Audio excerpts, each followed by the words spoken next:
వరంగల్లో మాజీ మంత్రి కేటీఆర్ ఏం మాట్లాడుతున్నారో చూద్దాం.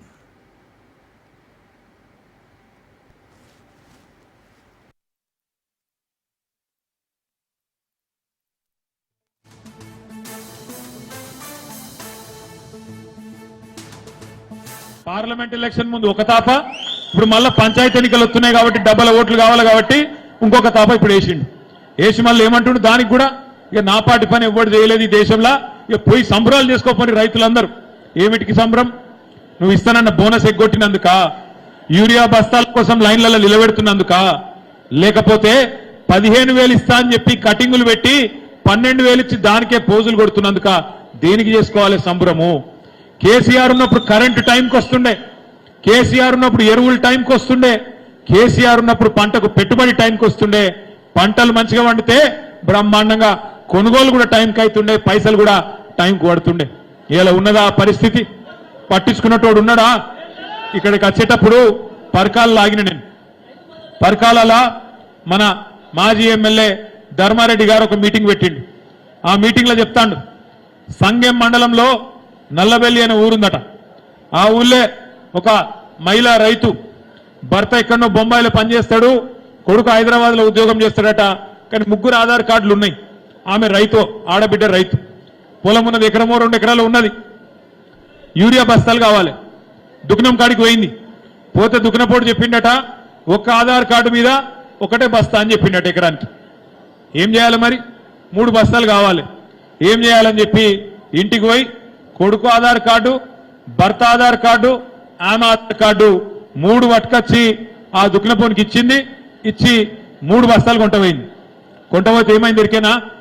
మధ్యలో పోలీసు వాళ్ళు పట్టుకొని నాన్ బెయిలబుల్ కేసు పెట్టి ఇలా ఆ మహిళా రైతును జైలుకు పంపిండ్రు.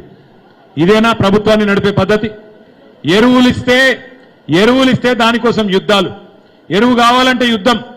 భర్త పేరు మీద, కొడుకు పేరు మీద ఆధార్ కార్డు పెట్టి ఎరువు బస్తా తెచ్చుకుంటే అదేదో మర్డర్ చేసినట్టు తీసుకుపోయి నాన్ బెయిలబుల్ కేసు పెట్టి జైల్లో పెడితే దీన్ని ప్రభుత్వం అందామా ఇంకేమందాము? మీరు ఆలోచన చేయమని చెప్పి నేను కోరుతా ఉన్నా. ఎట్లున్న పరిస్థితి ఎట్లయింది అంటే, నేను మొన్న నా నియోజకవర్గం సిరిసిల్ల పోయినా. ఆడికి పోగానే ఒక మా వాళ్ళందరూ వచ్చి ఇట్లనే ఎలక్షన్ ఉన్నది కదా మాట్లాడుకుందామని కూర్చున్నాం. ఒక తాత వచ్చిండు, ఒక రైతు, పెద్ద మనిషి వచ్చి మన కుమరయ్య యాదవ్ గారు లెక్కనే ఉండే పెద్ద మనిషి ముఖం కూడా. ఆ పెద్ద మనిషి వచ్చి అడిగిండు, ఏం బిడ్డ బాగున్నావా అన్నాడు. నేను బాగానే ఉన్నా, మీ సంగతి ఏందని నేనన్నా. ఏం సంగతి పాడైంది? ఏం లేదు, కాలం అయితే లేదు, వానలు కొడతలేవు, నీళ్లు లేవు వాగులా, రైతు బంధు పడతలేదు, కరెంటు వస్తలేదు, కాలిపోయిన ట్రాన్స్ఫారం రిపేర్ చేసేవాడు లేడు. ఏం చేయాలి? మంచిగా పాలిచ్చే బర్రెను పక్కకు పెట్టినాం, తన్నే దున్నపోతుని తెచ్చుకున్నాం, ఇక తంతాంది పడుతున్నాం, ఏం చేయమంటావు అన్నాడు. కొద్దిగా కుడి ఎడుమ రాష్ట్రం అంతటా రైతుల ఆలోచన గట్లనే ఉన్నది. పాలిచ్చే బర్రెను పక్కకు పెట్టి ఎగిరి తన్నే దున్నపోతుని తెచ్చుకుంటే మన తన్నకుండా ఊకుంటుందా? దాని బుద్ధి మారుతుందా? దున్నపోతుంది. కాంగ్రెస్ అనే దున్నపోతుని తెచ్చుకొని దాంతో పని కావాలంటే పని అవుతుందా? దున్నపోతు ములుగర్ర పెట్టినా ఒడిసినా పోతుందా? అటు ఇటు పోదు కదా. గట్లనే ఇవాళ ఈ ప్రభుత్వానికి ఇవ్వాలంటే కూడా పట్టి లేదు. మాటలు మస్తుగిచ్చిర్రు. మా బలహీన వర్గాల సోదరులకు, బీసీ సోదరులకు ఇక శిపవశంగానని మాటలు ఇచ్చారు. ఏమేం చెప్పారు? కామారెడ్డిలో బీసీ డిక్లరేషన్ అని విడుదల చేసిండ్రు. ఏం చెప్పారు బీసీ డిక్లరేషన్లా? మాకు కాంగ్రెస్ వాళ్ళకు మీరు అధికారం ఇస్తే బ్రహ్మాండంగా సంవత్సరానికి 20,000 కోట్ల బడ్జెట్ పెడతాం, 20,000 కోట్ల బడ్జెట్ పెడతాం, 5 ఏళ్లలో 1,00,000 కోట్ల బడ్జెట్ బీసీ సంక్షేమానికి ఇస్తామని చెప్పారు. మరి ఆ 1,00,000 కోట్లతో ఏం చేస్తారయ్యా అని అడిగింది. అడిగితే ఏం చెప్పారు ఎరికేనా? యాదవ సోదరులకి, కుర్మ సోదరులకి, గొల్ల సోదరులకి, కుర్మ సోదరులకి కేసీఆర్ 2వ విడత గొర్రెలు ఇయ్యలేదు, మేము రాగానే 100 రోజుల లోపలనే 2వ విడత గొర్రెలన్నీ పంచుతాం అని మాట ఇచ్చిండ్రు. చేప పిల్లలు కేసీఆర్ గారు బ్రహ్మాండంగా కోట్లాది చేప పిల్లల్ని చెరులను బాగా చేసి మిషన్ కాకతీయ పేరు మీద చెరులలో నీళ్లు నింపి వాటిలో మంచిగా చేప పిల్లలు పోసి బ్రహ్మాండంగా భారతదేశం మొత్తంలోనే ఒక నీలి విప్లవాన్ని భారతదేశంలో ఎక్కడ లేని విధంగా నెంబర్ 1 రాష్ట్రంగా, అంటే సముద్ర తీరం లేని రాష్ట్రాలలో నెంబర్ 1 రాష్ట్రం చేపల ఉత్పత్తిలో అని చెప్పి తెలంగాణకు ఆ స్థాయి తెస్తే దానికంటే ఎక్కువ చేస్తాం, దాని తాత చేస్తాం. మాకు తెలియదా మేము కాంగ్రెస్ వాళ్ళం, మా పార్టీ భూమి పుట్టినప్పుడు పుట్టింది, మాకు తెలివి లేదా, మేము నడుపుతాం అని చెప్పి నరికిండ్రు. ఇలా కనీసం చేప పిల్లలు ఏస్టోడు లేడు, అడిగినోడు లేడు, టెండర్ ఎప్పుడైతుందో తెలియదు, ఏమైతుందో తెలియదు, వాడలో చేప పిల్లలు వస్తాడా లేకపోతే రాళ్ళు ఎత్తాడా చెరువులా ఎవరికి ఎరకలేదు. అటువంటి పరిస్థితి ఇలా చేప పిల్లలది. అట్లాగే గీత కార్మికులకు మా గౌడన్నలకు మాట ఇచ్చారు. కేసీఆర్ గారు ఉన్నప్పుడు ఆనాడు చెట్ల పన్ను మాఫ్ చేసి నీరా పాలసీ తెచ్చి గౌడన్నల కోసం కొన్ని మంచి కార్యక్రమాలు, వైన్ షాపులలో కూడా 15% రిజర్వేషన్లు గౌడన్నలకే ఇచ్చి కాపాడుకునే ప్రయత్నం, వృత్తిని కాపాడే ప్రయత్నం చేస్తే దానికి డబల్ చేస్తామన్నారు. ఇవాళకి 20 నెలల్లో ఒక్క పని కూడా చేయలే. ఇంకా బీసీ డిక్లరేషన్ లో 42% రిజర్వేషన్లు.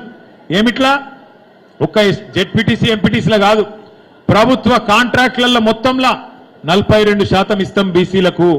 42% ఎంత పెద్ద కాంట్రాక్ట్ అయినా 42% మీకే, ఉద్యోగాలలో మీకే, చదువుల మీకే, రాజకీయంలో మీకే, ప్రభుత్వ పనులలో కూడా మీకే ఇస్తాం అని చెప్పి బీసీ డిక్లరేషన్ లో చెప్పిండు.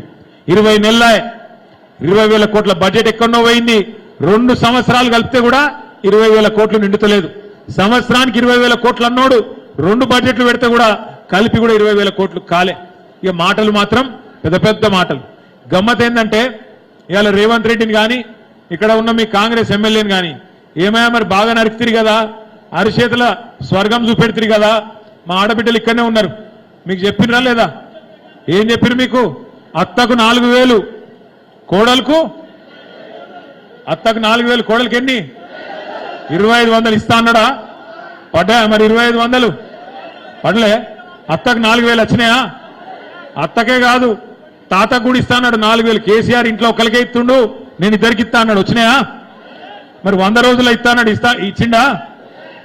మరి నేను అడిగిన మొన్న, ఇప్పుడు మీరు అడుగురి కాంగ్రెస్ నాయకులను, ఏమైనా 2,500, ఏమైనా 4,000, ఏమైనా వికలాంగులకు 6,000 అంటే వాళ్ళు మీకు ఒకటే చెప్తారు, కేసీఆర్ మొత్తం అప్లపాలు చేసిపోయిండు, మొత్తం దుగ్నమంతా ఖాళీ చేసిండు, మా కాడ గల్లపెట్టెల పైసలు లేవు, మేమేం చేయాలి అంటారు. నేను ఒక్క మాట మిమ్మల్ని ఆలోచించమని కోరుతున్నా, ఒక్క మాట ఆలోచించమని కోరుతున్నాను మిమ్మల్ని అందరినీ. కేసీఆర్ ముఖ్యమంత్రిగా ఉన్నప్పుడు కరోనా వచ్చింది, కరోనా మహమ్మారి వచ్చింది. మొత్తం ఒక మన రాష్ట్రం కాదు, మన దేశం కాదు, అందరం ప్రపంచం అంతా ఎవరింట్లో వాడు కూర్చున్నాడు, ఎవనర్లో వాడు అన్నాడు. బయట కాలు పెట్టే పరిస్థితి లేకుండే. ఆఖరికి మోడీ గారు డబ్బులు కొట్టమంటే డబ్బులు కూడా కొట్టినాం మనం బయటకు వచ్చి, అట్లనే కరోనా పోతుందేమో అని చెప్పి. గంత కత్తుండే. రూపాయి ఆదాయం లేదు ప్రభుత్వానికి ఆనాడు కరోనా వచ్చినాడు. మరి రూపాయి ఆదాయం లేకపోతే కూడా కరోనా వస్తే కూడా కేసీఆర్ గారు ఉన్నప్పుడు రైతు బంధు ఆగిందా? కళ్యాణ లక్ష్మి ఆగిందా? కేసీఆర్ కిట్ ఆగిందా? బతుకమ్మ చీరలు ఆగినాయా?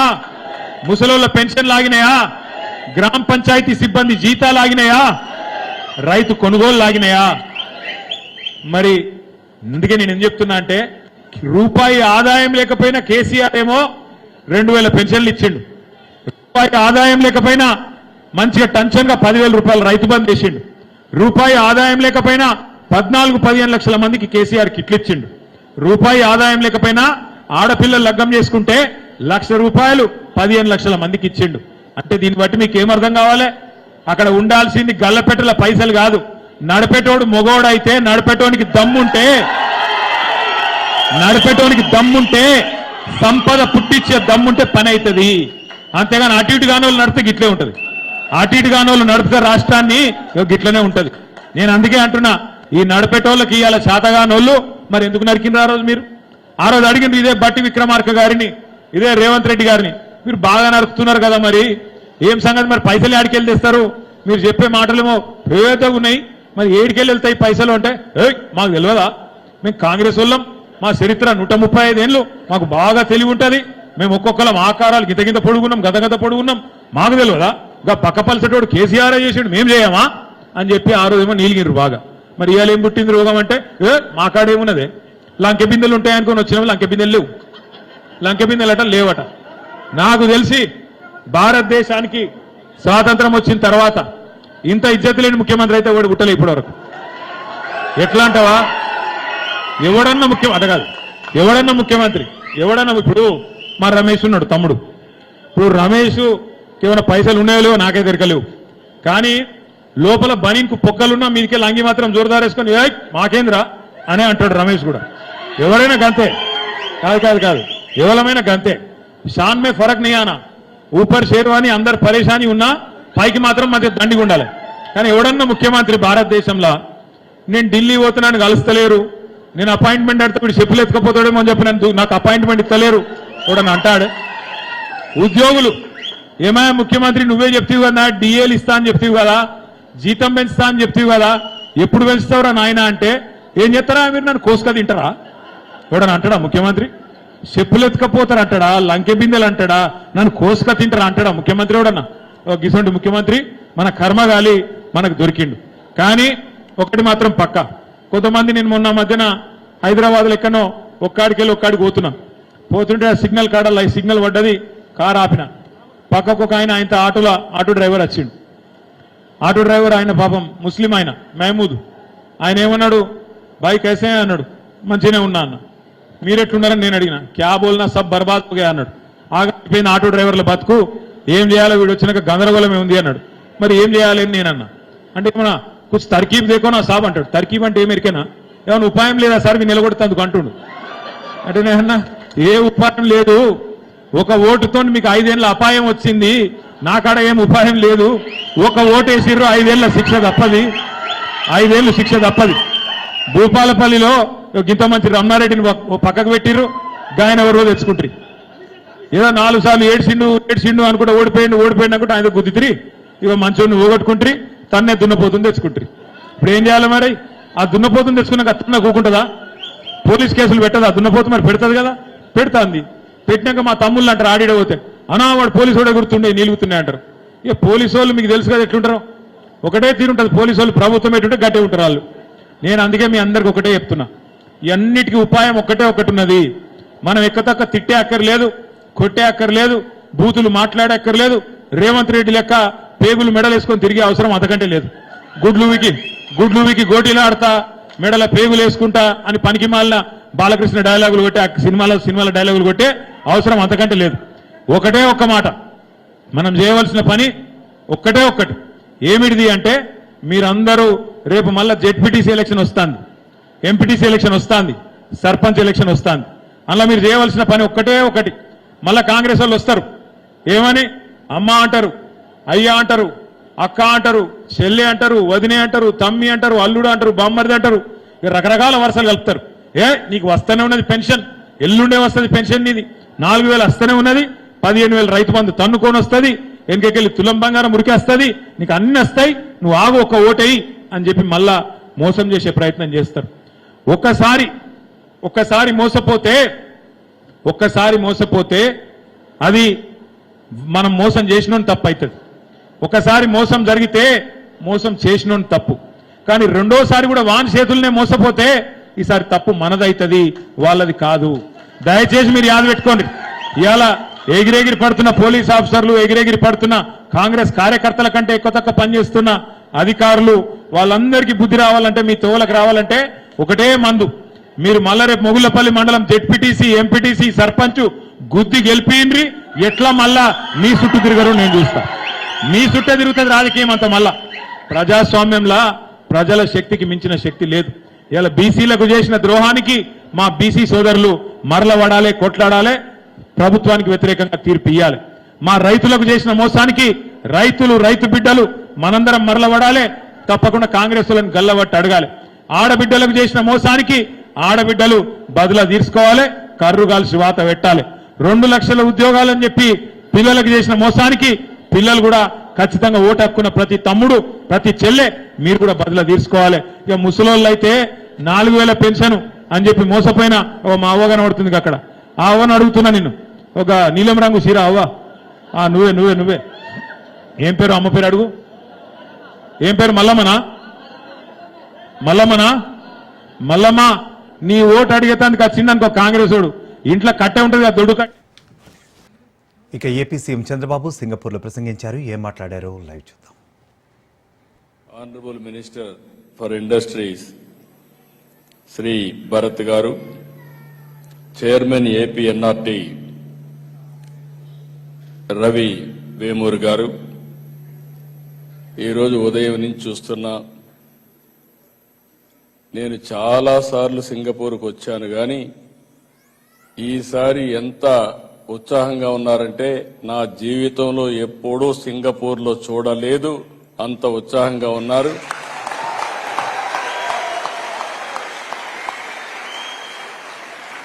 మీ అభిమానం చూస్తే ఎన్ని జన్మలెత్తి మళ్ళీ మీకు సేవ చేసినా మీ రుణం తీర్చుకోలేం. తెల్లవారితో అయితే నేను చూశాను, మేము 6:30 గంటలకు మా ఫ్లైట్ వచ్చింది. వచ్చినప్పుడు హోటల్కి వస్తే ఆ టైంలో చిన్న పిల్లలు కూడా కూచిపూడి డ్యాన్స్ ప్రాక్టీస్ చేసి, ఆడబిడ్డలు ఏదైతే కోలాటం కూడా ప్రాక్టీస్ చేసి బ్రహ్మాండంగా నన్ను రిసీవ్ చేసుకున్నారంటే, అది కూడా సింగపూర్లో రిసీవ్ చేసుకున్నారంటే నా జీవితంలో ఎప్పుడూ మరిచిపోలేనని చెప్పి మరొక్కసారి మీ అందరికీ విజ్ఞప్తి చేస్తున్నా. ఈరోజు మీ ఉత్సాహం చూస్తున్నా. ఈ ఉత్సాహం రాబోయే రోజుల్లో మీ అభివృద్ధికి, రాష్ట్ర అభివృద్ధికి దోహదం చేసిగా ఉండాల్సిన అవసరం ఉంది. ఇప్పుడే నారాయణ గారు నేను మాట్లాడుతుంటే ఒక చీటీ ఇచ్చాడు. సార్, మీరు ముఖ్యమంత్రి కాక మునుపు రాష్ట్రంలో సింగిల్ డిజిట్ ఇంజనీరింగ్ కాలేజీలు ఉండేటివి. మీరు ముఖ్యమంత్రి అయిన తర్వాత రెవెన్యూ డివిజన్కి ఒక ఇంజనీరింగ్ కాలేజ్ చెప్పి అనౌన్స్ చేశారు. అప్పుడు ఒక 30 దాకా వచ్చాయి. అది కూడా కాదు, ప్రతి ఒక్క నియోజకవర్గానికి ఒక ఇంజనీరింగ్ కాలేజ్ ఇస్తాం, లిమిటే లేదని చెప్పి మీరు అనౌన్స్ చేశారు. 3 సంవత్సరాల్లో 300 ఇంజనీరింగ్ కాలేజీలు ఆంధ్ర రాష్ట్రంలో వచ్చాయి. ఆ రోజు చాలా మంది నన్ను విమర్శించారు, ఎందుకు ఇంజనీరింగ్ కాలేజీలు పెడుతున్నాడని. నేను ఒకటే చెప్పాను, 95లో మీరు చూస్తే ఫస్ట్ టైం ఏదైతే ఇంటర్నెట్ రెవల్యూషన్ వచ్చింది, అంత మునిపే మన తెలుగు బిడ్డ పివి నరసింహారావు గారు 1991లో ఆర్థిక సంస్కరణ తీసుకొచ్చారు. భారతదేశం యొక్క ఆర్థిక వ్యవస్థకి దశ దిశ రూపకల్పన చేసిన వ్యక్తి పివి నరసింహారావు గారని చెప్పి నేను మీకు తెలియజేస్తున్నా.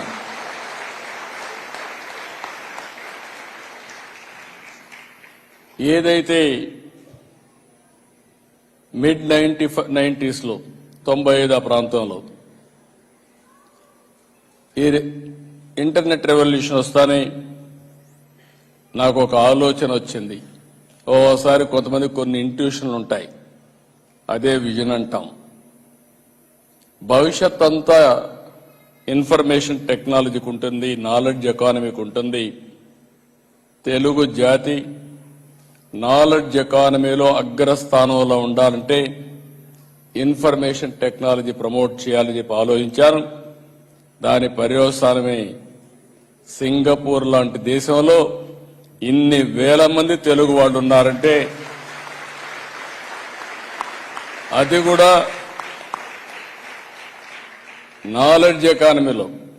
నేను మార్నింగ్ అడిగాను ఆడబిడ్డల్ని, ఏమమ్మా మీరంతా ఉద్యోగాలు చేస్తున్నారంటే, మీరు ఆ రోజు పెట్టిన కాలేజీల్లో ఐటీ చేశాం, ఈరోజు ఉద్యోగం చేస్తూ మీ మీద అభిమానంతో ఒక వారం రోజులు కోలాటం మళ్ళా మేము ప్రాక్టీస్ చేసి ఇప్పుడు ప్రదర్శన చేసే పరిస్థితికి వచ్చామని చెప్పినప్పుడు చాలా తృప్తినిచ్చింది, ఆనందాన్ని ఇచ్చింది. ఈరోజు మీరు ఒక్కసారి చూస్తే అమెరికాలో తెలుగు వాళ్ళ సత్తా మనం ఒకసారి చూస్తే మొత్తం ఒకే విషయంలో నేను చూస్తున్నాను. నేను ఎక్కడ పోయినా చెప్తున్నా, ప్రపంచంలో 128 దేశాల్లో తెలుగు వాళ్ళు ఉన్నారు, ఇంకా ఎక్కువే ఉన్నారు. మా ఎన్ఆర్టీ రవి గారి లెక్కల ప్రకారం 128 దేశాలు ఇచ్చారు, ఇంకా ఎక్కువే ఉన్నారు. అయితే ఎక్కడ ఎత్తుక్కోవాల్సిన పని లేదు. ఏ దేశానికి వెళ్ళి ఒక పాష్ లొకాలిటీకి పోయి గట్టిగా తెలుగులో మాట్లాడితే 100 మంది గ్యాదర్ అయిపోతారు.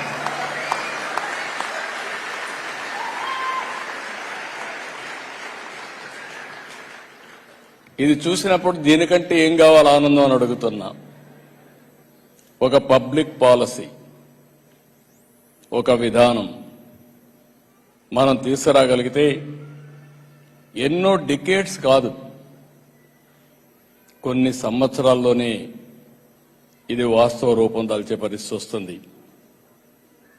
ఈరోజు హైదరాబాద్ ఉంది, ఆ రోజు వేసిన ఫౌండేషన్ ఈరోజు దేశంలోనే హైయెస్ట్ పర్ క్యాపిటా ఇన్కమ్కు చిరునామా ఏదంటే తెలంగాణ రాష్ట్రం. అది ఆ రోజు మనం వేసిన ఫౌండేషనే.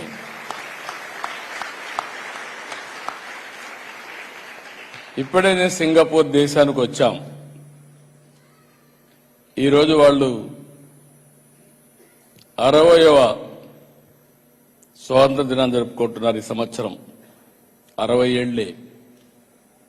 ఈరోజు 60 ఏళ్లలో వాళ్ళు ఇది చేసుకుంటామంటే $85,000 US పర్ క్యాపిటా ఇన్కమ్. నాకు ఈ దేశం మీద చాలా అభిమానం, రెండోది గౌరవం కూడా. ఈ దేశం అంటే చిన్న దేశం,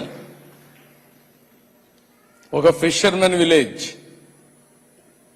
ఒక దార్శకుని కళ.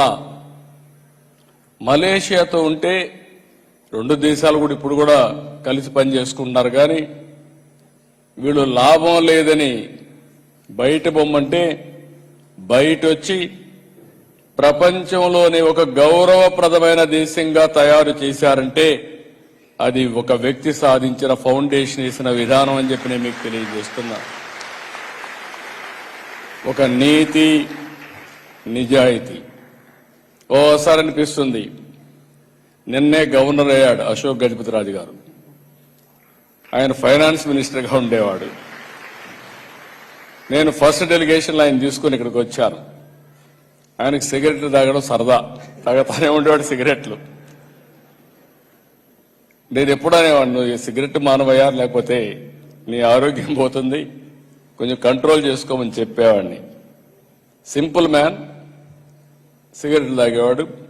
సింగపూర్కి వచ్చాడు, సిగరెట్ తాగడం మానేశాడు. నాకు ఆశ్చర్యం వేసింది. ఒక వ్యసనాన్ని ఇమ్మీడియట్ గా మానేస్తారంటే ఆశ్చర్యం వేసి అడిగా, ఏంటి అశోక్ ఎక్కడ సిగరెట్ కనపడలేదు ఏంటన్నా. సార్ ఇక్కడ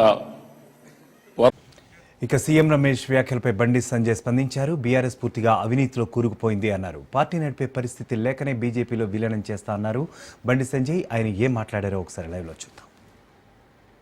హిందువులను మెజార్టీ అయిన హిందువులను మైనార్టీగా చూపట్టడానికి కుట్రలో భాగమే కాంగ్రెస్ పార్టీ ఆలోచన.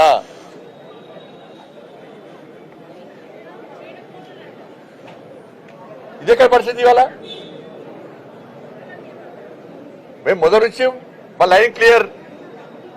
మేము బాబాసాహెబ్ అంబేద్కర్ రాజ్యాంగానికి అమలు చేస్తున్నాం దేశంలో. నరేంద్ర మోడీ ప్రభుత్వం గుజరాత్లో చేస్తలేరా, మహారాష్ట్ర. నువ్వు తెలంగాణ ఏడిపోయాడు ఫస్ట్, తెలంగాణ ఏడిపోయాడు ఫస్ట్. నువ్వు కామారెడ్డి డిక్లరేషన్ ఏంది? కామారెడ్డి డిక్లరేషన్ ఏంది? 42% బీసీలకు రిజర్వేషన్ ఇస్తావు. 42% పూర్తి రిజర్వేషన్ బీసీలకు అయ్యి మేము మద్దతు తెలుపుతాం. కానీ బీసీలకు 5% ఇచ్చి మీరు ముస్లిం డిక్లరేషన్ అమలు చేస్తా అంటే 80% అడ్డుకుంటాం. ఇక్కడ అడ్డుకోకుంటే ఈ విష వృక్షము దేశవ్యాప్తంగా నడకపోతుంది కదా. ఇదే డిక్లరేషన్ దేశవ్యాప్తంగా అమలు చేస్తారట వీళ్ళు. అంటే ఏంది? దేశవ్యాప్తంగా హిందువులను మైనార్టీలు చేస్తారు, ఓటు బ్యాంక్ కోసం ఒక వర్గానికి కొమ్ము కాస్తారు వాళ్ళు. ఇదేనా మీరు చేసేది? బీసీలు అంత అమాయకులు గారు. స్థానిక సంస్థల ఎన్నికల్లో మీకు 100% హిందూ సమాజం బీసీలు పక్కా గుణపాఠం చెప్తారు. మీరు రాసి పెట్టుకోండి కాంగ్రెస్ పార్టీ. మీరు ఏదో కొంతమంది లీడర్లు టీవీలలో బ్రేకింగ్లు వస్తాయి, వాళ్ళు మాట్లాడింది వాయిస్ కంపల్సరీ టీవీలలో పేపర్లు వస్తుంది, అదే ప్రజలు నమ్ముతున్నారు అనుకుంటే మూర్ఖత్వం. గ్రౌండ్ లో ఉన్న రిపోర్ట్ తెలుసుకోండి. బీసీలు అందరూ అంటారు మాకు కేవలం 5% ఇస్తున్నారు, ముస్లింలను బీసీలు వెళ్తే మేము ఒప్పుకోము అనేది వాస్తవం. అది రాహుల్ గాంధీ గారు అంటున్నారు హిందూ ఇది దేశవ్యాప్తంగా 50% ఉన్న రిజర్వేషన్ కోటలను గేట్లను తొలగించాట. నిజంగా అమలు చేస్తారు అంటే హిందూ ధర్మాన్ని అంటే హిందూ సమాజాన్ని దాని సంగతి చూస్తానండి నిన్న పేపర్ చూసి నిన్న మీ తాతతో కాలే, మీ నాయనమ్మతో కాలే, మీ నాయనతో కాలే, నీతో అవుతుందా? హిందూ ధర్మాన్ని హేళన చేస్తే, చీల్చే ప్రయత్నం చేస్తే ఈ దేశంలో ఏమవుతుందో అడుగుదామంటే మీ నాయన లేడా, తెలుసుకుందామంటే మీ నాన్నమ్మ లేదా, విందామంటే మీ తాత లేడా? వాళ్ళతో కాదు, నీతో అవుతుంది. ఏమవుతుంది నీతో? శాసనసభలో శాసన మండలిలో మీరు దానికి ఒప్పుకున్నారు, కానీ యూటర్న్ తీసుకుంటారని ఎవరు ఒప్పుకుంటారన్నా? మా మొదటి నుంచి లైన్ ఇదే. గతంలో రాజశేఖర రెడ్డి గారు 4% రిజర్వేషన్ ఇస్తున్నారన్న ముస్లిం బీసీ కలిపారు. ఇలా ఫైట్ చేసింది ఎవరు? మేమే ఫైట్ చేసిన లాడీ దెబ్బలు తిన్నాం మేము. ఆ రోజు కేసులైనా మా మీద. ఈ కొన్ని దరిద్ర బీసం కొన్ని సంఘాలు ఉంటాయి, వాళ్ళు కొమ్ము కాశారు. ఇలా ఎవరికి అన్యాయం జరిగింది? జిహెచ్ఎంసీ ఎన్నికల్లో అన్యాయం ఎవరికి జరిగింది? ఏడవైనా బీసం